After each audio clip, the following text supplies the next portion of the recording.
முக்கியமான ஒரு தலைப்பு என்னன்னா, நல்லா கவனிங்க. சில நேரங்கள்ல கர்த்தராகிய தேவன் உங்களுடைய கவனத்தை தன் பக்கம் ஈர்ப்பதற்கு உண்டான சூழ்நிலையை கர்த்தர் ஏற்படுத்துவார். ஏசப்பா உங்ககிட்ட பேசுறாரு, இல்ல ஏதோ ஒண்ணு உங்ககிட்ட சொல்ல வராரு, ஏதோ ஒரு காரியத்தை உங்ககிட்ட தெளிவுபடுத்த வருகிறார், கம்யூனிகேஷன் சொல்ல வருகிறார், கம்யூனிகேட் பண்ண வர்றாருன்னு உங்க கவனத்தை ஈர்க்க அவருக்கு சில காரியங்களை செய்வார். ஆனா நம்ம கண்டுக்க மாட்டோம். இன்னைக்கு அதுதான் பார்க்க போறோம். ஏதோ ஒரு காரியத்தை தேவன் உங்ககிட்ட பேச வருகிறார். நீங்க தேவன் பக்கம் இருப்பீங்க, சில நேரம் இல்லாம இருப்பீங்க. இந்த வார்த்தை எல்லாருக்கும் இது பொருந்தும். என்கிட்ட கர்த்தர் சில அடையாளங்களை நான் இன்னைக்கு சொல்ல போறேன். இந்த அடையாளங்கள்லாம் என்னன்னா, தேவன் உங்க கவனத்தை அவர் பக்கம் திருப்புகிறார். கொஞ்சம் என்ன பாருப்பா, நான் கூட இப்ப நான் சொல்லும் போது ஜெபம் பண்ணுவேன். கவனிங்க என்னன்னா, டக்குனு கீழே உட்காருங்க, கவனிப்பீங்க. அம்மா கொஞ்சம் நல்லா கவனிங்கம்மா, தலை தூக்கி கவனிங்க, தூங்காதீங்க, எந்திரிச்சு டக்கு நீங்க என்ன பண்ணுவீங்க, எந்திரிப்பீங்க. நான் மைக் இருக்கு, ஸ்பீக்கர் இருக்கு, வார்த்தை இருக்கு, நான் சொல்றேன், நீங்க கவனிக்கிறீங்க. இது வார்த்தை என்ன பாஸ்டர் என்ன பண்றாரு, கவனிக்க சொல்றாரு. அதே போல தேவன் உங்ககிட்ட பேசுவார், நீ கவனம் இல்லாம இருப்ப. உங்ககிட்ட ஏதோ சொல்ல வருவார், ஆனா நீ கவனம் இல்லாம இருப்ப. அவர் நினைவு கூட இல்லாம இருப்ப.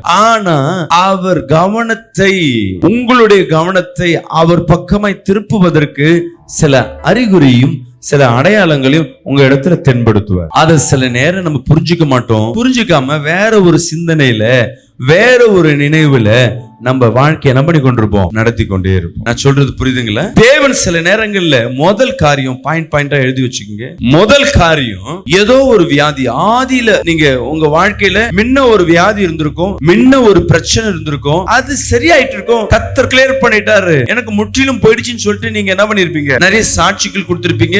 உங்க வாழ்க்கை அது நிமித்தமா சாட்சியா மாறி இருக்கும். திருப்பியும் அந்த வியாதி உன்னை தொட ஆரம்பிக்கும். பல நாளுக்கு அப்புறம், பல வருடங்களுக்கு அப்புறம், பல மாதங்களுக்கு அப்புறம் மீண்டும் அந்த வியாதி உன்னை தொடது. அதே பிரச்சனை மீண்டும் தொடுதுன்னா கர்த்தர் உங்க கவனத்தை அவர் பக்கமாய் திருப்புகிறார்னு அர்த்தம். நான் சொல்றது உங்களுக்கு புரியும் நினைக்கிறேன். இதுக்கெல்லாம் வசனத்தை எடுத்து சொன்னா ரொம்ப நேரம் ஆயிடும். வசனத்தை அடிச்சு ஒரு வசனத்தை எடுத்தோம்னா முன்ன பின்ன நான் பாயிண்டா சொல்றேன், உங்க வாழ்க்கைக்கு ரொம்ப புரியுமா. சில நேரம் நீ ஜெபம் பண்ணிருப்பீங்க, அந்த இடுப்பு வலி போயிட்டு இருக்கும், உங்களுக்கு திருப்பி வந்திருக்கேன், திருப்பியும் அந்த இடுப்பு வலி ஒரு 5 வருஷத்துக்கு முன்னாடி திருப்பி வந்துருச்சு. நீங்க நினைப்பீங்க பிசாசு மாந்திரிகம் பண்ணிட்டான், மீண்டும் எனக்கு விரோதமா எழும்பிட்டாங்க. அப்படி நினைக்காத. கர்த்தர் ஏதோ ஒன்று சொல்ல விரும்புற. நீ தேவனிடத்துல என்ன பண்ணல, கவனத்தை சிதறடிட்டு இருப்ப, அவரை விட்டு பின்வாங்கி போயிருப்ப.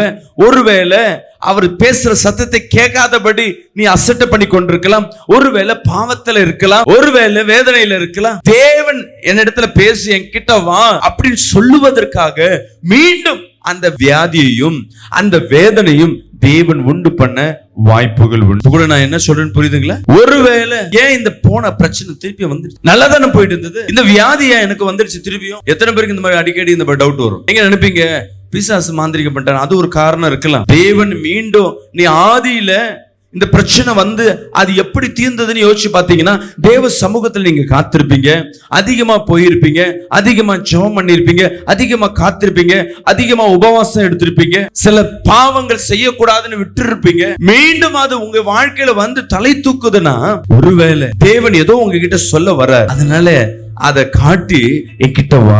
தேவன் உங்களை கொண்டு ஒரு பயன்படுத்த கூட என்ன பண்ணிருக்கலாம், மீண்டும் உனக்கு அந்த பிரச்சனையை கொடுத்து திருப்பி வா. ஆமென். அன்பு பிரியமான ஜனமே, சில நேரங்கள் நெருக்கம் திருப்பி வந்ததுன்னா நீ சோர்ந்து போகாத. ஏசப்பா என்ன திருப்பி அழைக்கிறான் என்று நானே. ஏன் இந்த வேதனை, ஏன் பழைய பிரச்சனை திருப்பி என் வாழ்க்கையில வந்துருச்சு? என் பிள்ளை நல்லா தானே இருந்தான், அவன் திரும்பி வந்தானே, திருப்பி ஏன் பிரச்சனை? ஒரு சகோதரர் என்கிட்ட பேசி கொண்டிருந்தார். அவர் சொன்ன வார்த்தை என்ன ரொம்ப மனசு கஷ்டப்படுது. எந்த பிள்ளையும் அந்த மாதிரி சொல்ல மாட்டான். பாஸ்டர், எனக்கு கல்யாணமா இருக்கு, என் மனைவி அடிக்கடி கோவப்படுறா, சும்மா தொட்டதுக்கெல்லாம் கோவப்படுறா. நான் என் மனைவி கிட்ட சொல்லுவேன், எங்க அப்பா எங்களுக்கு ஒரு ரோல் மாடல், நல்லதுக்கல்ல. எங்க அப்பா பயங்கரமா கோவப்படுவார், அதனால எங்க வாழ்க்கையில நிறைய இழந்து போனோம். எங்க அம்மா ரொம்ப துன்பப்படுவாங்க எங்க அப்பாவனால. எங்க சொந்த பந்தத்துல இறந்தோம். அநேகர் எங்க வாழ்க்கையில பகையா மாட்டிக்கொண்டோம். காரணம் எங்க அப்பாவோட கோபம். எங்க அம்மா தினந்தோறும் கண் கலங்கி கொண்டே இருப்பாங்க, அவ்வளவு கோவப்பட்டு கொடுமைப்படுத்துவார். இன்னைக்கு நான் என்ன பண்றேன்னா, என் வாழ்க்கையில என்ன பண்ணக்கூடாது, எங்க அப்பா கிட்ட இருந்த கோபம் எப்படி எங்களெல்லாம் வெறுப்புக்கு உண்டாக்கினதோ, என் மனைவி கிட்டையும் என் பிள்ளைகிட்டையும் நான் காட்டக்கூடாதுன்னு நான் முயற்சி பண்ணேன். அப்படி சொல்லிட்டு சொன்னாரு, நல்லா இருந்தார் பாஸ்டர். எங்க அப்பா கோவப்பட்டு பிரிச்சு தண்ணி கொடுத்துன்னு போயிட்டாரு. திடீர்னு எங்க வீட்டுக்கு வந்தாரு, 2 மாசம் நல்லா இருந்தார், அன்பா பேசினார், நாங்கெல்லாம் சந்தோஷப்பட்டோம், ரொம்ப சந்தோஷப்பட்டோம். மீண்டும் கோவப்பட்டு திரும்பி போயிட்டாரு. ஏன் போனாருன்னு தெரியல. நான் நினைக்கிறேன் அந்த குடும்பத்தை தேவன் மீண்டும் தன் பக்கமா இழுக்கிறார்னு நினைக்கிறேன். இன்னைக்கு வந்திருக்கிற என் அன்பு ஜனமே, உங்க வாழ்க்கையில் அநேக வேதனையோடு ஏன் இந்த பிரச்சனை மீண்டும் போனது, திருப்பி ஏன் வந்தது? இந்த வியாதி, எனக்கு ஸ்கின் பிரச்சனை போயிடுச்சு, திருப்பி ஏன் இந்த ஸ்கின் பிரச்சனை வருது? ஐயோ, இந்த கால் வலி போயிடுச்சு, மீண்டும் ஏன் எனக்கு இந்த கால் வலி, ஏன் இந்த வாத திருப்பி வந்ததுன்னா, ஒருவேளை நீ செய்த பாவனை நினைக்க வேண்டாம். கர்த்தர் உன்னை பயன்படுத்த அவர் விரும்புகிறார். கரங்களை தெரியும் ஆமென் சொல்லுவோமே. கர்த்தர் உன்னை எடுத்து பயன்படுத்துகிற நாள் இது. கர்த்தர் ஏதோ உன்னை கொண்டு ஏதோ செய்ய போகிறார். கர்த்தரோட கம்யூனிகேஷன், கர்த்தருடைய வார்த்தை உன்கிட்ட பேச வேண்டும் என்ற காரியங்களை உன்னோடு கர்த்தர் பேச விரும்புகிறார். நீங்க உடனே என்ன பண்ணணும், அவர் சமூகத்துல வந்து, ஆண்டவரே மீண்டும் இந்த வேதனையை கொடுத்துட்டீங்க, வியாதி திருப்பி வந்துருச்சு, பிசாசு இவன் பண்ணிருப்பான் அவன் பண்ணிருப்பான், எந்த மாந்திரிகம் எந்த சூனியம் நீ பார்க்க வேண்டாம். ஏன்னா நீ கர்த்தருக்குள்ள இருக்கிற பிள்ளை இல்ல. ஆண்டவரே ஏதோ சொல்ல வரீங்க, நான் இன்னும் என்ன பண்ணணும், அடுத்தது நான் என்ன பண்ணணும், அடுத்தது நான் என்ன பண்ணணும், அடுத்த கட்டத்துக்கு நேராக நீங்க முயற்சி பண்ணும் பொழுது தேவ திட்டம் உங்க வாழ்க்கையில அது நடக்க ஆரம்பி. சில பேர் கால்கள் எரிச்சலை பார்க்கிறேன், வலது கால் அந்த விரல் முழுவதும் எரிச்சலை பார்க்கிறேன். அந்த எரிச்சலை உண்டு பண்ணுகிற ஆவியே அந்த கால்களை பிடித்திருக்கிற எல்லா சூனிய கட்டுகளை இயேசுவின் நாமத்துல கைத்தெறிகிறோம். சுகம் உண்டாவதா. வியாதி திருப்பி வந்துருச்சு, திருப்பி பிரச்சனை வந்துச்சு நினைக்காத. கர்த்தர் ஏதோ உன்கிட்ட சொல்ல விரும்புற, அவர் பக்கமா ஏதோ சொல்ல விரும்புறான்னு கூட அர்த்தம் இல்ல, அவர் பக்கமாய் உன்னை இழுக்க ஆரம்பிக்க. ரெண்டாவது, தேவன் நடக்காத வழிகளெல்லாம் உன்கிட்ட பேசுவார். வாய்ப்பே இல்ல. கவனத்தை உன் பக்கம் என்ன பண்ணுவார், அப்படியே ஈர்ப்பார். வாய்ப்பே கிடையாது. அவங்க மூலமா கர்த்தர் பேசுவார் உங்ககிட்ட. எப்படி எக்ஸாம்பிள்ல சான்ஸ், இப்ப உங்ககிட்ட நான் பேசிட்டே இருக்கேன், இவங்க பாஸ்டர் மட்டும் பேசுற ஏதோ சொல்றேன், கவனிக்கல. நான் பேசிட்டு தான் இருக்கேன். நான் ரெகுலரா, சில நேரம் ரெகுலரா பேசுவோம், கவனிக்க மாட்டாங்க. நான் என்ன பண்ணுவேன், சைகை மூலமா பேசுவேன், அவங்க கவனத்தை ஈர்ப்பதற்கு. நான் உங்களுக்கு மெசேஜ் கொடுத்துட்டு இருப்பேன், அங்க ஏதோ ஒண்ணு எனக்கு வேண்டியது, இந்த சபையில் ஏதோ மாற்றங்களுக்கு தேவைப்படும். அப்ப அந்த பிள்ளைகள்கிட்ட உங்களுக்கு தெரியாம ரகசியமா என்ன பண்ணுவேன், சைகையில சில காரியம் சொல்லி, இதை போடு, இப்படி பண்ணு. இது உங்களுக்கு புரிஞ்சுக்கொள்ள முடியாது, அந்த பிள்ளைங்க முடிஞ்சா புரிஞ்சுப்பாங்க. ஓ பாஸ்டர் இது சொல்றாரோ, ஏதோ சொல்ல வர்றாரு. சில நேரம் உங்களுக்கு புரியாது, ஆனா ஏதோ சொல்ல வர்றார், ஏதோ சொல்றாரு, அதான் என்னன்னு தெரியல, முயற்சி பண்ணுவாங்க, ஏதோ சொல்றது. ஏதோ ஒரு சூழ்நிலையில கர்த்தர் தன் பக்கமாய் உங்க கவனத்தை இழுப்பார். நீ எதிர்பார்க்கவே மாட்டேன், ரோட்ல போயினே இருப்ப, யாரோ ஒருத்தர் மூலமா ஏதோ ஒண்ணு சொல்லுவாங்க, உன் கவனத்தை கர்த்தர் இழுக்கிற மாதிரி இருக்கும். யாரோ ஒருத்தர் சாட்சி சொல்லுவாங்க, உன் இருதயத்துல உள்ளுக்கும், ஓ நான் இதை மாதிரி செய்யலையே, ஏற்கனவே செஞ்சிருந்தேனே. ஏற்கனவே நான் ஒருத்தர் சொல்லுவாங்க, நான் 3 நாள் பாஸ்டிங் போட்டேன், 40 நாள் பாஸ்டிங் போட்டேன், கர்த்தர் என் வாழ்க்கையில ஒரு அற்புதத்தை செய்தார் அப்படி உற்சாகமா சொல்லும் பொழுது ஒரு அம்மாக்கு உனக்குள்ள உருத்தம், ஐயோ நான் உபவாசமே எடுக்கலையே. ஓ கர்த்தர் என்ன உபவாசம் எடுக்க சொல்றாரோ, ஆதியில நல்லா உபவாசம் எடுத்து நிறைய அற்புதங்களை பெற்றேனே, இப்ப என்னால முடியல. அடுத்தது பாருங்க, இப்படிதான் நம்ம நேரத்துல கர்த்தர் ஏதாவது பேசிட்டே இருப்பார், ஏதோ நம்ம கிட்ட கம்யூனிகேஷன் பண்ணிட்டே இருப்பார். அவர் கவனத்தை, அவர் ஏதோ உங்ககிட்ட சொல்ல விரும்புற காரியத்தை ஏதாவது கவனத்தின் மூலமா திருப்புவார். வேதத்துல ஒரே ஒரு காரியம் பார்ப்போம். என்ன ஆகும், 22ஆம் அதிகாரம் 24ஆம் வசனத்துக்கு மேல படிங்களேன். ஒரு தீர்க்கதரிசியின் மூலமாக, பிழையாம் தீர்க்கதரிசின்னு ஒரு தீர்க்கதரிசி, அவன் தீர்க்கதரிசி யோசிச்சு பாருங்க, எங்க கவனிங்கம்மா. தீர்க்கதரிசி யாருக்கிட்ட பேசுவான், கர்த்தர்கிட்ட நல்லா பேசுவாங்க இல்ல. அந்த காலத்துல கர்த்தர் சொல்றத மக்கள்கிட்ட சொல்லுவாங்க. ஆனா கர்த்தர் சொல்ற அவன் சரியா கவனிக்க மாட்டான், கர்த்தர் சொல்ற அவன் புரிஞ்சுக்க மாட்டான். தேவன் பேசி பார்க்கிறாரு, என்னடா இது, சில நேரங்கள் நீ எதிர்பார்க்கிற ஒரு நேரங்கள்ல ஊழியக்கார் பேசிட்டே இருக்காருன்னா என் மூலமா கூட உங்ககிட்ட பேச மாட்டார். ஏன்னா இது ஆல்ரெடி என்ன பண்ணுவாரு, நீங்க ஃபர்ஸ்ட் டைம் கேட்கும் பொழுது, பாஸ்டர் கிட்ட இருந்து வரும் பொழுது, கர்த்தர், ஓ இவர் தீர்க்கதரிசியா இருக்குமோ, இவர் பேசுறது கரெக்டா இருக்குமோ, நீங்க லிசன் பண்ணுவீங்க. டெய்லி நம்ம சபைக்கு வர ஆட்கள் பாருங்க, புளிச்ச மாமா இருக்கும், இவர் இப்படிதான் பேசிட்டே இருப்பார், ஒரு மாற்றமே இல்லையா. ஆனா கர்த்தர் பேசுறது நிறுத்த மாட்டார், கர்த்தர் பேசிட்டே இருப்பார். படிங்க அந்த வசனத்தை. என்னாகும் 22-24 இருந்து படிங்களா. கர்த்தருடைய தூதனானவர் இருபுறத்திலும் சுவர் வைத்திருந்த திராட்சை தோட்டங்களின் பாதையிலே போய் நின்றான். படிங்க. கழுதை கர்த்தருடைய தூதனை கண்டு சுவர் ஓரமாய் ஒதுங்கி பிழையாமின் காலை சுவரோடு நெருக்கிற்று. பிழையாம் என்ன பண்றான், கழுதை மேல ஏறிக்கிட்டு ஒரு இடத்துக்கு போறான். ஆனா தேவனுக்கு அந்த இடத்துக்கு போக விருப்பம் இல்லை. எப்படி சொல்றாரு, அவன் கேட்கல. சில நேரம் கர்த்தர் தான் நம்மகிட்ட பேசுறாருன்னு தெரியாது, சில நேரம் சுயமா தெரியும். நானும் நிறைய நேரம் ஊழியக்காரா இருந்தாலும் கர்த்தருடைய சத்தத்தை சரியா தெரிஞ்சுக்க முடியாது. மற்றவங்களுக்கு சொல்ல முடியும், என்னுடைய காரியத்துக்கு இது கரெக்டா தப்பா என்ன பண்ண முடியல, புரிஞ்சு கொள்ள முடியல. இதுதான் ஒரு ஊழியக்காரோட நிலைமை. இங்க தீர்க்கதரிசி அப்படிதான், கர்த்தர் சொல்றாரு, இவனால அதை புரிஞ்சு கொள்ள முடியல.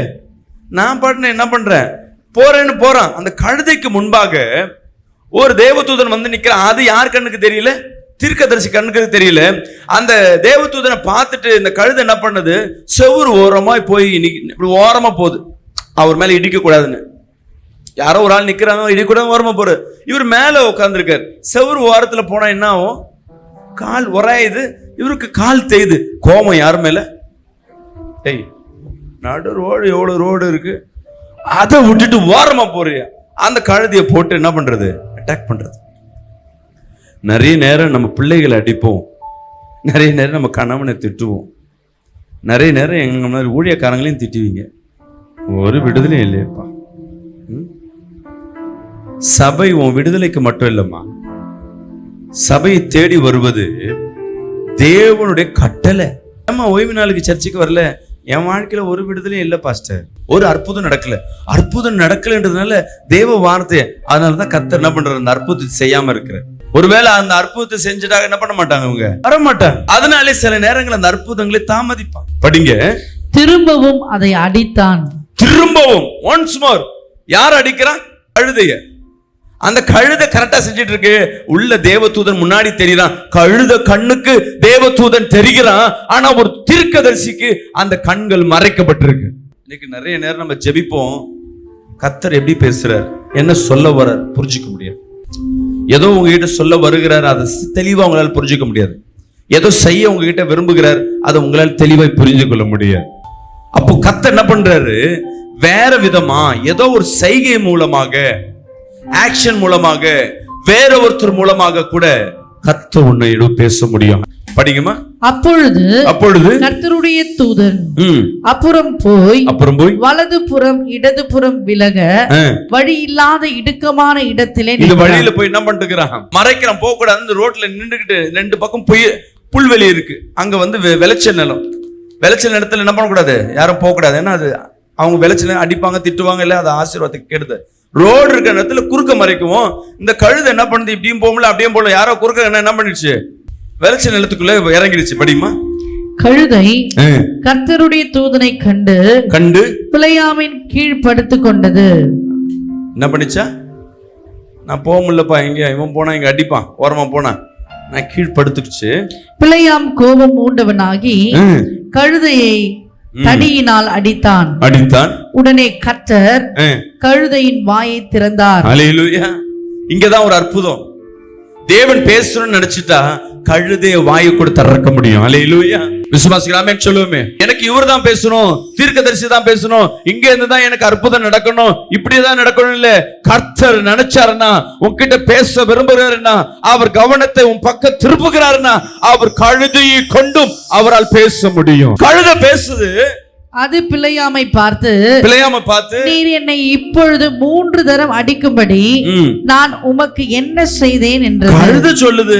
ஏன்பா என்ன 3 தடவை, அது கரெக்டா கவுண்ட் பண்ணுது, 3 முறை என்ன சம்மடி அடிச்சு, நான் என்ன தப்பு பண்ணேன்? அப்பொழுது பிலேயாம் கழுதையை பார்த்து, நீ என்னை பரியாசம் பண்ணி கொண்டு வருகிறாய், என்னை கிண்டல் பண்ணிக்கிட்டு, என்ன வெறுப்பேத்திட்டு வர. கழுதை பேசுறது கூட இவன் கவனிக்கல. இங்க பாருங்க, கழுதை வாயை திறந்து பேசுறது கூட இவனால உணர முடியல. பேசுனா அதுக்கு பதில் கொடுக்கிறான். படிங்க. என் கையில் ஒரு பட்டயம் மாத்திரம் இருந்தால், என் கையில ஒரு கத்தி இருந்ததுன்னு வச்சுக்க, இப்பொழுதே உன்னை கொன்று போடுவேன் என்றார்.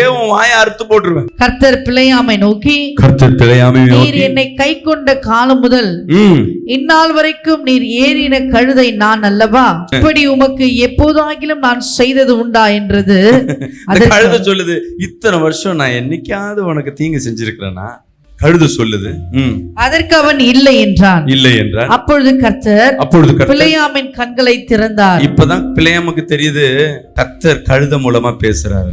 வழியிலே நின்று உருவின பட்டயத்தை தம்முடைய கையிலே பிடித்திருக்கிற கர்த்தருடைய தூதனை அவன் கண்டு தலை குனிந்து, போதும் இப்பதான் கழுதை பேசுதுன்னு தெரியுது. எதிர்க்க ஒரு தூதன் உருவின பட்டயத்தோடு நினைக்கிறான். அதை பார்த்துதான் இந்த கழுதை என்ன பண்ணி கொண்டிருக்கு, கொஞ்சம் மிரல என்ன பண்ணிட்டு இருக்கு, கொஞ்சம் ஷேக் ஆயிடுச்சு. சில நேரம் கர்த்தர் பேசுறது நம்மளால உணர முடியாது. சபைகள்லயே கர்த்தர் பேசுவாருமா. நிறைய பேர் நினைச்சுப்பாங்க, பாஸ்டர் கையை வச்சு ஏதாவது சொல்ல மாட்டாரா? ஏன் அன்பு சகோதரியே, கர்த்தர் பேசணும் நினைச்சா பாடல் பாடும் பொழுதே கர்த்தர் உன்கிட்ட பேசிட்டு இருப்பார். செய்தி வேலையில ஏதாவது ஒரு வார்த்தை வரணும், ஆரம்பத்திலே உன்னோட கர்த்தர் பேசிட்டு இருப்பார். உன் கவனத்தை ஈர்க்கிறாரு. கர்த்தரோட வேலைன்னா அவன் அங்க போக கூடாது, அதுக்கு தூதன் நிக்கிற, அந்த தூதனை இவனால என்ன உணர முடியல. கழுதையை போட்டு அடிக்கிறான். ஒருவேளை ஏன் இந்த தடை வருது, ஏன் இந்த பிரச்சனை வருது, ஏன் இந்த வேலைக்கு போக முடியாது தடைப்படுறது, ஏன் இந்த பொருளை வாங்க முடியாது தடை வருது. நிறைய நேரம் நான் சொல்லுவேன் அடிக்கடி, ஒரு தடை வருதுன்னா அங்க தேவன ஆளுக இருக்குன்னு. தடை தான் ஆரம்பம் அற்பமா இருக்கும், முடிவுல சம்பூர்ணமா இருக்கும். இந்த வசனத்தை எப்ப யூஸ் பண்ணுவோம்னா, தேவ சித்தம் இல்லாத காரியத்துல கூட யோசிச்சுட்டு இருப்போம். ஓ தடையா இருக்கோ, அப்ப தேவன் இதை தான் செய்ய சொல்றாரு, ஏன்னா அவனுக்கு அது பிரியமா இருக்கும். தேவ சித்தமா சித்தம் இல்லையான்னு நம்ம உட்கார்ந்து கேட்க மாட்டோம். இன்னைக்கு கர்த்தர் உன்னோடு பேசி கொண்டிருக்க சொல்லுங்க, அவருக்கு சித்தம். 2 காரியம் சொல்லியிருக்க. முதல் காரியம், கர்த்தர் உன்கிட்ட பேசுறாரு என்ன பண்ணுவாரு? என்ன எழுதி வச்சிருக்கீங்க?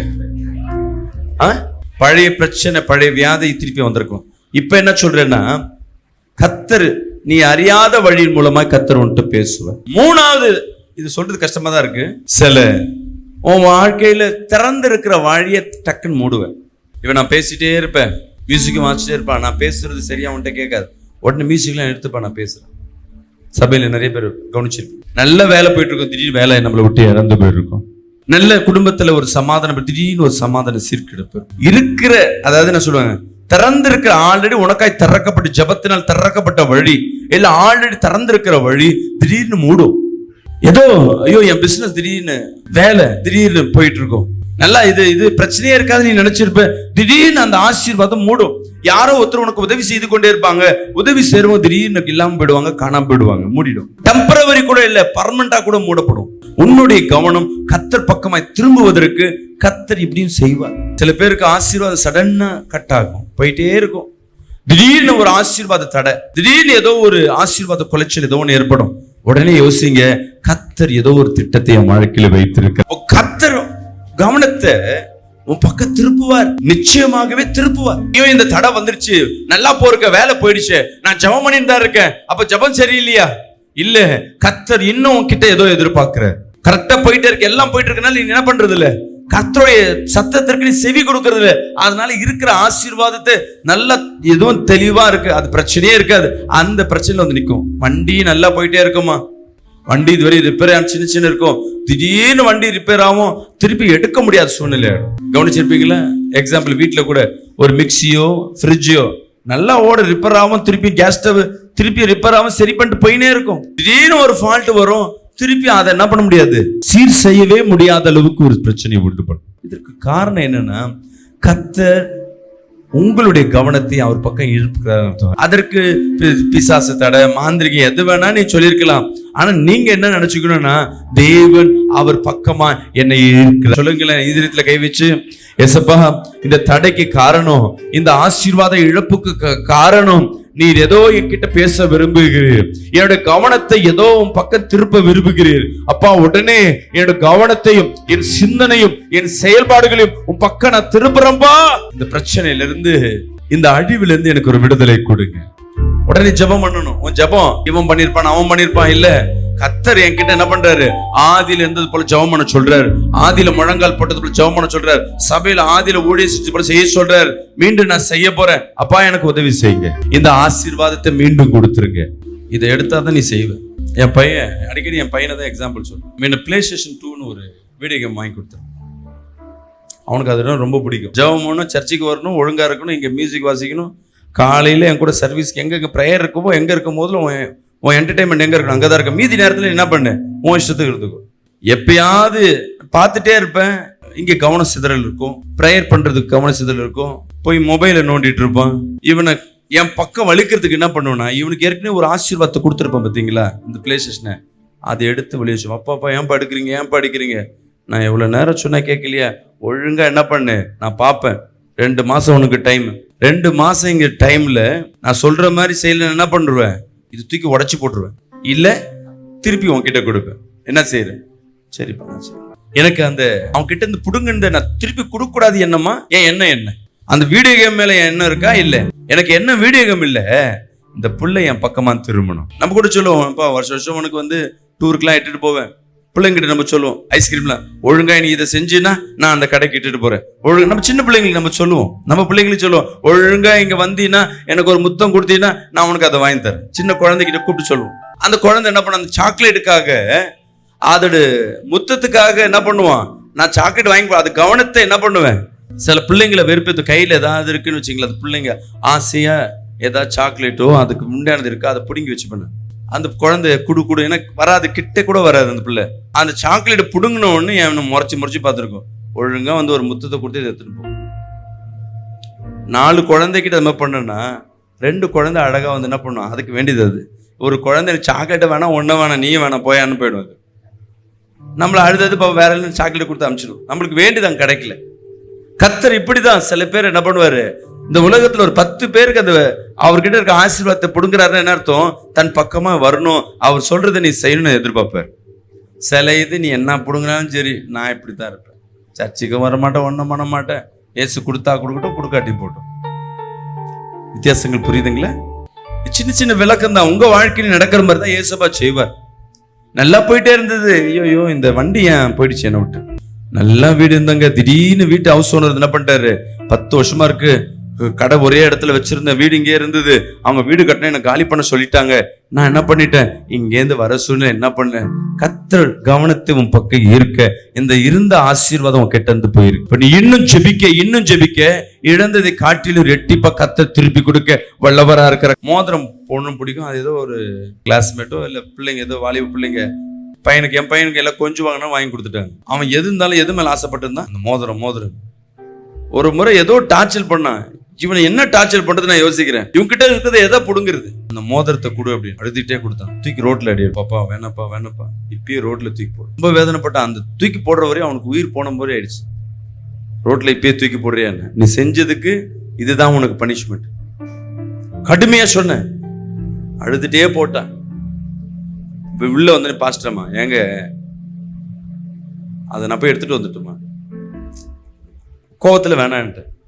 ஒரு வாரம் கழிச்சு அவன் இருதயத்தில் உணர்த்தி கொண்டே குழந்தை திருப்பி என்ன பண்ணிடுச்சு, நான் சொல்ற காரியத்துக்கு ஒழுங்கா ஆயிடுச்சு, போயிடுச்சு. இல்லை இப்ப நான் என்ன பண்றேன், வெள்ளியில ஒரு மோதிரத்தை வாங்கி அவன் கையில கொடுத்தேன். ஏன்னா அப்பா அவனுக்கு வாங்கி கொடுத்து அவன் ஃப்ரெண்டுங்க, அவங்க ரோட்ல இருக்க ஒரு 5 ரூபாய்க்கு 2 ரூபாய்க்கு வாங்கி கொடுத்துருப்பாங்க. ஆனா அப்பாவுக்கு என்ன பண்ண முடியாது, 2 ரூபாய் மோதிரம் இல்லை, கொடுக்குற என் பிள்ளைக்கு என்ன பண்ணலாம். கொஞ்சம் யோசிச்சு பாத்தீங்கன்னா, தாவீது ஒரு தப்பு பண்ணிட்டான். இன்னொருத்தர் மனைவி அடைஞ்சிச்சு, குழந்தைய பெத்துட்டான். தேவன் பேசினாருங்க, அவன் குழந்தைய நான் சாவடிப்பேன், பாவத்துல பிறந்த சாவடிச்சான். அவன் துயரத்துல அழுதான், புலம்பினா. தேவன் சொன்னதை செஞ்சா, குழந்தைய இறந்து போயிடுச்சு. இறந்து போன செய்தியை கூட கிட்ட வந்து சொல்றதுக்கு எல்லாம் பயந்தாங்க. தேவன் செய்த பாவத்திற்கு என்ன பண்ணிட்டாரு, உடனே தாவீதின் சிந்தனை எண்ணம் எல்லாம் பின் மாற்றத்துல போனது. மீண்டும் தேவன் பக்கம் திரும்பினது. மீண்டும் அதே ஸ்திரீன் வயித்துல தேவன் மீண்டும் ஒரு குழந்தையை கொடுக்கிறார். அவன் பேர் என்னது, சாலமோன். தாவீதுக்கு நிறைய குழந்தை உண்டுங்க. யாரையாவது குறிச்சு நம்ம வேதத்துல படிக்கிறோமா? சாலமோனுக்கு ஞானத்தை கொடுத்தார். நீ தான் பொண்ணு பிரச்சனையில இருந்து உன் பையனுக்கு நான் 1000 மனைவியை கொடுக்குறேன். 1000 பேரை திருமணம் பண்ணி வாழ்ந்த ஒரே ஆளு. அவ்வளவு ஆசீர்வாதம் அந்த சாலமோன் இருந்த வாழ்க்கையில. ஒரு முறை கூட போரே வந்தது இல்லை. தேவன் உன்கிட்ட பிறந்த நீ என் கிட்ட வரணும், அதுக்காக உன்கிட்ட நான் பெஸ்டா திருப்பி கொடுப்பேன். பட் அதை கேட்டுக்கிட்டு நீ வராத, முதல் மனம் திரும்பி மீண்டும் நீ உள்ளவா. இறந்து போச்சு, அது கிடைக்குமா, அதுக்காக நான் வரேன், அது போன திருப்பி வருமா, அதே வேணுமா அதை காட்டிலும் பெஸ்டா கத்தர் கொடுப்பார்.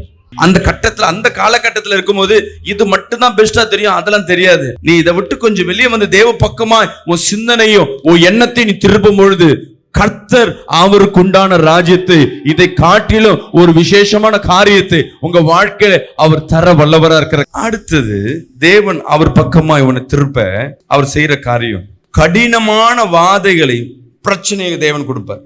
இதுதான் ரொம்ப மோசமான காரியம். சொல்லி பார்ப்பார். இந்த இஸ்ரவேல் ஜனங்களை மோசையின் மூலமாக பார்வோன்ட்ட பேச விடுவார். தேவன் மோசை மூலமா அனுப்புவார், போ பார்வோன்ட்ட பேசு. பார்வோன் இருதயத்தை சொல்லுவார், பிரச்சனை வாதை. தேவன் சில பிரச்சனைகளையும் அடிக்கடி அவங்க வாழ்க்கையில வாதைகள் எல்லாம் உண்டு பண்ணுவார். அப்போ கூட பார்வோனுடைய இருதயம் என்ன பண்ணல, பயப்படல, தெளிவாடல. இன்னும் இஸ்ரவேல் ஜனங்களை அடிமையா தான் வச்சிருந்தான். தேவன் பேசுகிற சத்தத்தை மோசையின் மூலமா பேசுறது அவனால உணர முடியல. சில நேரங்கள்ல கர்த்தர் சில பிரச்சனைகளும் சின்ன சூழ்நிலை உண்டு பண்ணுவார். அது கொடுமையா கூட இருக்கலாம். ஆனா அப்ப கூட தேவன் பக்கமா நீ திரும்ப மாட்டேன், அப்ப கூட ரட்சிப்புக்கு நேரம் கொண்டு வர மாட்டேன், அப்ப கூட தேவ சத்தத்திற்கும் தேவ சித்தத்திற்கும் நீ செவி கொடுக்காம அப்படியே கல்லெஞ்ச போல இருப்ப. பரவாயில்ல, போனா பரவாயில்ல, சபைக்குள்ளதான் உட்கார்ந்து இருப்ப, தேவ சத்தத்தை தான் கேட்டிருப்ப. இங்க இருந்து போன பிறகு அதே பாவம், அதே பிரச்சனை. சில பேர் எல்லாம் பாத்தீங்கன்னா சபைக்குள்ள உட்காந்துக்கிட்டு இந்த வாலிப பிள்ளைகளை பாத்தீங்கன்னா ரொம்ப மனவேதனையா இருக்கும். முன்னாடியே உட்காந்து தேவ வசனத்தை நல்லா கேட்பாங்க. இங்க இருந்து போன உடனே டேட்டிங் ஃபிட்டிங் என்னென்ன இருக்கும், ஆனா சத்தம் எங்க கேக்குது? அதே மட்டும் அந்த பிள்ளைகளை நான் ஃபைண்ட் அவுட் பண்ணி நான் திட்டினேன்னா, பாஸ்டர் என்னதான் சொல்றாரு, இனி நான் சபைக்கு வர மாட்டேன். தேவன் மறைமுகமா சொல்றாரு, இந்த பாவம் செய்யாத, அந்த அடி விழும், அதனால உன் வீட்டுல அவமான ஆசீர்வாதம் ஏதோ ஒண்ணு இழப்ப. நான் சின்னவங்களை பெரியவங்களுக்கு சொல்றேன், சபைக்கு வந்தா எதுக்கு வரணும்? தேவனிடத்துல இருந்து வல்லமை பெற்றுக்கணும். இந்த அம்மா சாரி எப்படி இருக்கு, அவங்க போறப்போ பாஸ்டர்மா வாரம் வாரம் ஒரு சாரி கட்டு வர்றாங்க, இந்த சாரியோட அந்த சாரி நல்லா இருக்கு, பாஸ்டர் நோட்டம் விடுறது. தேவன் பாஸ்டர்கிட்டையும் ஊழியக்காரர்கிட்டையும் வருகிற வார்த்தை என்ன பண்ணுங்க, கவனிங்க. தேவன் ஆரம்பத்தில் சின்ன சின்ன பனிஷ்மெண்ட் கொடுப்பார், சின்ன சின்ன வாதைகளை உண்டு பண்ணுவார். அப்பயும் இல்லைன்னா மரணத்துக்கு ஏதுவான ஒரு சூழ்நிலையை கர்த்தர் உண்டு பண்ணுவார். கடைசியா பார்வோனை தேவன் பக்கம் திருப்புவதற்காக அவங்க வாழ்க்கையில, அவங்க வீட்டுல இருக்கிற சொந்த பந்தம் எல்லார்கிட்டயும் இருக்க தலைச்சம் பிள்ளைகள் எல்லாம் சாகும்படியாக ஒரு மரண வேதனையை கர்த்தர் உண்டு பண்ணினார். இன்னைக்கு கர்த்தர் உன்கிட்ட கூட சில நேரங்கள் மரணம், உங்க வீட்லயோ மரணம் என்பது மனிதன் மட்டுமல்ல, இனி வரவே முடியாதபடி வாழ்க்கை பிரிஞ்சிருக்கலாம், சமாதானம் போயிருக்கலாம், குடும்பம் ரெண்டா போயிருக்கலாம். மரணம் என்பது வெறும் உயிர் மட்டும் இல்ல, சில பேருக்கு வாழ்க்கை இருக்கும் ஆனா உள்ள இருக்க அந்த ஜீவன் விட்டு போயிருக்கும். சிரிச்ச மாதிரி இருப்பாங்க, உள்ள வேதனை இருக்கும். ஏன்னா உன் சந்தோஷத்துல என்ன பண்ணிட்ட, மரிச்சு போயிருக்கிற. சில நேரம் உன் வாழ்க்கையில உன் கணவன் கிட்ட இருந்து உனக்கு முற்றிலுமா, உன் மனைவி கிட்ட இருந்து முற்றிலுமா உன் மேல அன்பே இராதபடியே தெரியும். ஒருவேளை அவர்கள் வேற ஒருத்தரோட தொடர்புல இருக்கலாம். ஐயோ ஏன் இந்த வேதனை, வெளியே பார்த்தீங்கன்னா சிரிக்கலாம், திருப்பி இரவு நேரங்கள்ல தனிமை நேரங்கள்ல அந்த வேதனை உன்னை வாட்டி கொண்டே இருக்கும். முடிஞ்சிச்சு, நல்லா செஞ்சிருப்ப வேலை, அவ்வளவுதான், வேலை உன்னை விட்டு தூக்கிட்டு இருப்பாங்க. அதுக்கப்புறம் வேலையில உன் குடும்பம் அப்படியே சீரடைஞ்சு போயிருக்கும். மரணம் போல ஒரு வாழ்க்கை, ஐயோ ஒரு வேதனை, அவ்வளவுதான் வந்துருச்சு, காலையை கட் பண்ணணும், சுகர் வந்துடுச்சு. இல்ல ஒருவேளை உண்மையாவே உன் வீட்டுல யாரோ ஒருத்தர் இறந்து போயிருக்கலாம், உனக்கு ஆசீர்வாதமான இருந்தவங்க உன் கையை விட்டு போயிருக்கலாம். ஜாக்கிரதையா இருக்கணும். மீண்டும் இப்பவாவது நான் என்ன பண்ணணும், திரும்பி நான் தேவ சத்தத்துக்கு கீழ்ப்படினோம். உடனே பார்வன் செவிக்கு கீழ்ப்படிந்து தேவன் பிள்ளைகளை என்ன பண்ண அனுப்பிவிட்டான். இருந்தாலும் அவன் பழைய சுபாவம் உடல, ஆனா புடிடான்னா போனவங்க காலி. அதோட இன்று காணும் எகிப்தினை அதே செங்கடல் அவர்களை வாதைகளை அழித்து போட்டார். இன்னைக்கு கர்த்தர் உன்னோடு பேசுகிறேன். நான் ஸ்டெப் பை சொல்லிட்டு இருக்கேன். தேவனுடைய கவனத்தை உன் பக்கம் இழுப்பதற்கு சில நேரம் மரணம் கூட ஏற்படலாம். நீ அந்த டைம் சோர்ந்து போயிடாத. உன்னை விட்டு கர்த்தர் போயிட்டாருன்னு நினைக்காத. கர்த்தர் பேசிக்கொண்டே இருக்கு. எனக்கு வரல, மத்த எதுக்கோ ஒரு விபத்து, ஏதோ ஒரு காரியம், நான் இன்னைக்கு ஜீவனோட தான் இருக்க. சொல்லுங்க பார்க்கலாம். ஏசப்பா, என் குடும்பத்துல நான் உயிரோட தான் இருக்கிறேன். என் குடும்பத்துல என்ன கர்த்தர் வைத்திருக்கிறார். நான் இனி கர்த்தர் பக்கம் திரும்ப போறேன். சொல்லுங்க பார்க்கலாம். நான் கர்த்தரோடு இருக்க போறேன். ஏசப்பா, நான் உன் பக்கம் திரும்ப போறேன். உன் பக்கம் திரும்ப போறேன். அடுத்தது அஞ்சாவது, ரெகுலரா உன்கிட்ட ஒரு ஆசீர்வாதம் இருக்கும். ஏற்கனவே சொன்னதுதான், ஏதோ பிரச்சனை திடீர்னு அதை ஒன்று விட்டு போயிருக்கும். சில தீர்க்கதரிசிகள் மூலமாக கர்த்தர் பேசும், பாஸ்டர் மூலமாக. இது எல்லா சர்ச்சிலும் நடக்கிறது தான். ஜெபிக்கும் பொழுது நம்ம சபையில பாத்தீங்கன்னா, உனக்கு இன்னும் 2 மாசத்துல ஒரு ஆசீர்வாதமான சந்தோஷம், நீ இழந்து போறது உனக்கு கையில கிடைக்கும். வயிற்றுல ஒரு குழந்தை பிறக்குது போது கர்த்தர் காட்டுறாரு, ஓ சந்தோஷம், கர்த்தர் பாஸ்டர் சொல்லிட்டாருன்னா நடந்துரும். ஓகே, அதுவே நான் கர்த்தர் உன்னை பார்த்துட்டு இருக்காருமா, உன் வாழ்க்கையை திரும்புவேன். நானா பண்ண, அவ தானே பண்ணா. நல்ல விஷயம் மட்டும் எனக்கு மட்டும். ஒரு பிரச்சனை வந்தா ஏவல் மாதிரி ஆயிடுவோம், ஆதாம் மாதிரி ஆயிடுவோம். நான் சொல்லலைங்க, இவன் தான், இவன் சொல்லலைங்க, இவன் தான், இவளால தான் நான் எப்படி பண்ணேன். இங்க சபையில ஏதாவது ஒருத்தரை கூப்பிட்டு கண்டிஷன் பண்ணோம், இல்ல ஒரு ஆலோசனை கொடுத்தோம்னா அதை நம்மளால என்ன பண்ண முடியாது, ஏற்றுக்கொள்ள முடியாது. ஆசீர்வாதத்தை மட்டுமே தேவன் சொல்ல மாட்டார். ஆசீர்வாதம் வாழ்க்கையில தீங்கு இல்லாத எல்லா நாளும் ஆசீர்வாதம். அப்ப தீர்க்கதரிசிகள் மூலமா கர்த்தர் பேசுறாருன்னா, உன் வாழ்க்கையில இருக்கிற பிரச்சனை, நீ செய்து கொண்டிருக்கிற காரியங்களை சுட்டி காட்டி கொண்டே இருக்கும். இந்த செய்தி வேலையில கூட நான் ஆரம்பத்துல இதுவரை சொல்லி கொண்டிருக்க ஒவ்வொரு பாயிண்ட்லயும் உன் இருதயத்துல போய் உலுக்கி கொண்டே இருக்கும், இட்டிச்சு கொண்டே இருக்கும். ஐயோ கர்த்தர் என்கிட்ட தான் பேசி கொண்டிருக்கிறார், என்கிட்ட தான் பேசி கொண்டிருக்கிறார். இதுதான் 7வது இருக்க கன்ஃபர்மேஷன். நான் தான் அன்னைக்கு ஊழியம் செஞ்சேன், இப்ப செய்யல. கர்த்தர் என்கிட்ட தான் பேசி கொண்டிருக்கிறார். நான் முன்ன மாதிரி சபையில இல்ல, முன்ன மாதிரி ஆராதனை பண்ணல. நான் ஜெபிச்சாலும் எனக்குள்ள அந்த இச்சைகளும் வேதனையும் என்ன பண்ணுது, ஆசைகளை என்னை கர்த்தர் விட்டு பின் போயிருக்கு. இனி நான் திரும்பி வரணும்ன்றதற்காக தான் கர்த்தர் இன்னைக்கு பேசிக் கொண்டிருக்க. உன்கிட்ட பேசுவதனால் உன்னை ஒதுக்கி வைக்க அல்ல. கடைசியா சொல்ல போற பாயிண்ட் ரொம்ப முக்கியம். உன் குடும்பம் இருக்கும், எல்லாமே இருக்கும், ஆனா உன் இருதயம் மட்டும் ஏதோ தனிமையா இருக்கிறது போல ஒரு ஃபீலிங் இருக்கும். சொந்த பந்தம்லாம் இருக்கும், ஆனா உனக்கு மட்டும் ஓன்லி, அதாவது சொல்லுவாங்க ஓன்லியா இருக்கிற மாதிரி, தனிமையா இருக்கிறது போல, அனாதை போல, எனக்கு யாருமே இல்லாத போல ஏதோ ஒரு ஃபீலிங் ஏற்பட்டு கொண்டே இருக்கும். எத்தனை பேருக்கு இந்த மாதிரி இருக்கு? இங்க வந்திருக்க முக்காவாசி அப்படிதான் இருப்பீங்க. அதனால தான் இந்த டைம் சர்ச்சைக்கு வந்திருக்கீங்க. கர்த்தர் ஏதோ அவர் பக்கம் உன்னை திருப்புகிறார். ஏன் அந்த தனிமை? எல்லாம் இருக்கிறாங்க, கணவன் இருக்கா, மனைவி இருக்கா, பிள்ளை இருக்கு, ஆனா ஏதோ ஒண்ணு என்னை தனிமைப்படுத்தும். சில பேரை தனிமைப்படுத்தும். அப்படி மோசையா நல்லாதான் இருப்பான், திடீர்னு தனிமையில போய் உட்காருவான். கர்த்தர் அவனோடு பேசுவார். அவங்க தனிமைப்படுத்திக் கொள்வாங்க. சில நேரங்கள்ல என் இருதயம் அப்படி படபடன்னு இருக்கும், நல்லாதான் இருக்கும் எல்லாம், ஆனா ஏதோ ஒரு வேதனை, ஏதோ ஒரு டிஸ்டர்ப் ஆயிட்டே இருக்கும். அப்படியே பேசிக்கொண்டே இருக்கும் போது கண்ணை மூடிக்கிட்டு நானே கண்ணை திறந்துக்கிட்டு ஏசப்பாங்க, ஏன் எனக்கு இது பிரச்சனையா இல்லை வேற யாருக்கு பிரச்சனையா என்னன்னும் போது ஏதோ ஒரு வார்த்தையை கத்த சொல்லுவேன். அவர் நித்தியமானவர். உன் தனிமையில் இருக்கும்போது நீ பயப்படாத. ஏதோ ஒரு வேதனை, ஏதோ ஒரு தனிமையாய் உன்னை கொண்டு போகிறதா, கர்த்தர் உன்னோடு பேசுகிறார்னு அர்த்தம். அவர் பக்கமாய் இழுக்கிறார்னு அர்த்தம். அவரை கண்களை மூடி இந்த இடம் முழுவதும் தெய்வ பிரசன்னமாய் நிரம்பி இருக்கு.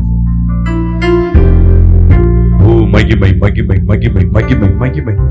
ஓ ரபா ஷாக்கியாலா ஹந்தடாக்கதலாதரபா. இயேசுவே, எங்களோடு நீ பேச விரும்புகிறீர் அப்பா. எங்களுடைய கவனத்தை உன் பக்கம் திரும்ப விரும்புகிறேன் அப்பா. அதற்காக ஆண்டவரே இந்த நாள் என்னை பேச வைத்திருக்கிறீர் அப்பா. உமக்கு நன்றி அப்பா, உமக்கு நன்றி. இன்னைக்கு அநேகருடைய சிந்தனையில, அநேகருடைய நினைவுகளை தேவன் பேச விரும்புகிறார், தேவன் பேச விரும்புகிறார். ஓ மகிமை மகிமை மகிமை மகிமை. எல்லா கண்களை மூடி எல்லாம் ஸ்தோத்திரம் சொல்லுங்க. இயேசுவே, உங்களுடைய கவனத்தை என் பக்கம் திருப்பினதுக்காக, இயேசுப்பா என்னுடைய கவனத்தை உன் பக்கம் திருப்புவதற்காக அப்பா, இந்த நிகழ்வுகளாக அப்பா நான் எதிர்பார்க்கவே இல்லை. நீ என்ன விரும்புகிறீர் அப்பா, நான் செய்ய விரும்புகிறேன். சொல்லுங்களேன், இயேசுவே நீ என்ன விரும்புகிறீர், நான் செய்ய விரும்புகிறேன். என்கிட்ட என்ன சொல்ல வருகிறீர், நான் என்ன மாத்திக்கணும், நான் என்ன செய்யணும், என்கிட்ட தெளிவா என்னோடு பேசுங்கப்பா. அப்பா, இந்த வேதனைகள் என்னால தாங்க முடியாது, இந்த சூழ்நிலைகள் என்னால சமாளிக்க முடியாது, இந்த அழிவுகள் என்னை வேதனைப்படுத்தும் அப்பா, என்ன மன்னிங்கன்னு சொல்லி கேளுங்க. ஓ ரபா ஹபா ஹபா ஹபா ஹபா. தேவ மகிமை ஒவ்வொரு வீடுகளை தொட்டு கொண்டிருக்கு. தேவ மகிமை நேரில் பார்த்து கொண்டிருக்க ஒவ்வொருத்தரும் மத்தியில தேவன் பேசிக் கொண்டிருக்கிறார். தேவன் உன் நினைவுகளை ஒரு பக்கமாய் திருப்புவதற்காய் கர்த்தர் இன்னைக்கு பேசிக் கொண்டிருக்கிறார். ஓ ரபா ஹபா ஹபா ஹபா ஹபா. மகிமை மகிமை மகிமை, தேவ மகிமை. ஓ ரபக்யாந்தடாக்யாதடாக்கலாதரபா. தேவ வல்லமை ஒவ்வொருத்தர் தொடட்டும். பெற்றுக்கொள். இயேசுப்பா, பாவத்தை மன்னிங்கன்னு சொல்லி கேளுங்க. அபிஷேகத்தை பெற்றுக்கொள்ளுங்க. நல்லா கைகளை தட்டி தேவனுக்கு உனக்கு இருக்கிற ஐக்கியத்துல இன்னும் ஒரு படி மேல போங்க, இன்னும் ஒரு படி உள்ள வாங்க. ஓ ராக்யாதராங்கலாதரபா. வல்லமை. பெற்றுக்கொள். மகிமை மகிமை மகிமை மகிமை இன்னும் போதாது. வல்லம் இறங்கட்டும். ஓ மகிமை. அவர் உன்னோட பேச விரும்புகிறார். அவருடைய சத்தம் காதுகளில் கேட்கிறது. அவர் செயல்பாடுகள் உன்னை உணர வைக்கிறது. ஆனா நீ அவர் பக்கம் திரும்பாம இருக்கிற.